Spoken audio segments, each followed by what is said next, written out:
ঢাকার কেরানীগঞ্জে এক ঔষধ ব্যবসায়ী ও তার পরিবারকে ফ্ল্যাট থেকে বের করে নির্যাতন, মারধর এবং ঘরের মালামাল লুটপাটের অভিযোগ উঠেছে বাড়ি মালিক আকবর আলী ও তার সহযোগীদের বিরুদ্ধে।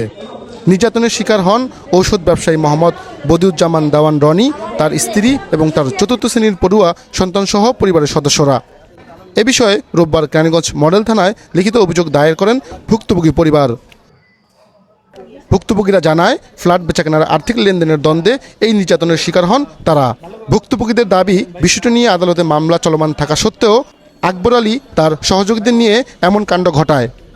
তৎক্ষণাৎ পুলিশের সহযোগিতা পায়নি এমন অভিযোগ করে ভুক্তভোগীরা বলছেন, ঘরের থাকা প্রায় 20 ভরি স্বর্ণ এবং আনুমানিক বাজার মূল্য 40 লাখ টাকা ও 5 লাখ টাকার নগদ অর্থ নিয়ে যায় তারা। এক মাস আগে আমার মেয়ের বিয়ে হয়েছে। আমার গয়নাগাটি ঘরে ক্যাশ টাকা, আমরা ব্যবসা বাণিজ্য করি। মনে করেন কিচ্ছু নাই, আল্লাহ জানে কি করছে, আমাকে ঢুকতেই দেয় নাই। 23 সাল থেকে এই পর্যন্ত আমি ভুগতেছি। আমি 25 সালে আমার ফ্ল্যাটে আমি উঠছি।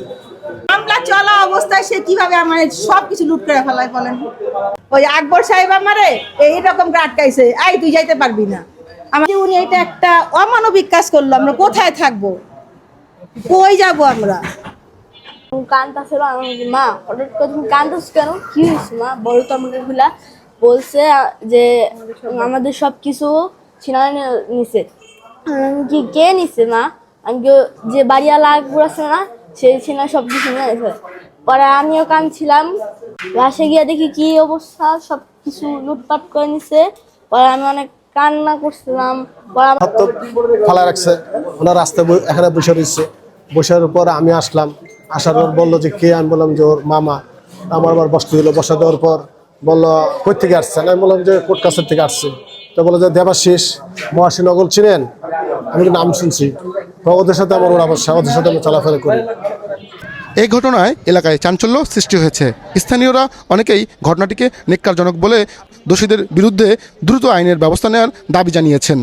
অন্যদিকে অভিযুক্ত আকবর আলীর লোকজনের দাবি, আদালতের নির্দেশনা অনুযায়ী ফ্ল্যাটটি খালি করা হয়েছে, তবে দেখাতে পারেনি কোনো কাগজপত্র। আপনি আগে সব শুনেন, তারপর হলো কথা বলেন যে ভাই কি হয়েছে। সে আমার বাড়ির মধ্যে বিগত 2023 সালে থেকে অবৈধভাবে থাকতেছে। পুরো ঘটনা শুনেন, আমি তো বললাম আগে বসেন, কথা বলেন যে ভাই যার যে দ্বিতীয় পক্ষে আছে তারে নিয়ে আসি, তারে নিয়ে এসে কথা বলবেন, ঠিক আছে?